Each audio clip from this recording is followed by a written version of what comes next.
Hello everyone, আসসালামু আলাইকুম। আজকের পর্বে আমি আপনাদের সঙ্গে শেয়ার করব কলই শাক ভাজির রেসিপি। তো চলুন শুরু করা যাক। প্রথমে আমি কিছু কলই শাক নিয়েছি। এই কলই শাকগুলোর শুধু নরম অংশগুলো আমি বেছে নিব। এরপর কলই শাকগুলো আমি ছোট ছোট করে কেটে নিব। এখন আমি কড়াইতে কলই শাকগুলো দিয়ে দিব সামান্য পরিমাণ লবণ। লবণটা দিয়ে কলই শাকগুলো আমি একটু সিদ্ধ করে নিব।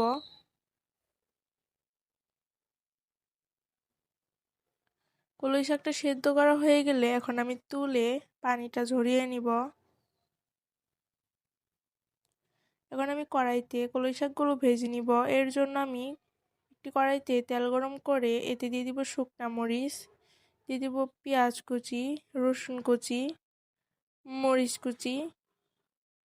এখন সবকিছু ভালোভাবে ভেজে নিব। ভাজা হয়ে গেলে এতে আমি কলই শাকগুলো দিয়ে দিব। কলই শাকগুলো দিয়ে কলই শাকগুলো ভেজে নিব। ভাজা হয়ে গেলে আমি কলই শাকগুলো তুলে নিব। তো আজকে আমার রেসিপিটা এই পর্যন্তই। আপনারা সবাই ভালো থাকবেন এবং আমার চ্যানেলটি সাবস্ক্রাইব করে দিবেন। আর আমার এই ভিডিওটা কেমন লাগলো অবশ্যই কমেন্ট বক্সে জানাবেন। আল্লাহ হাফেজ।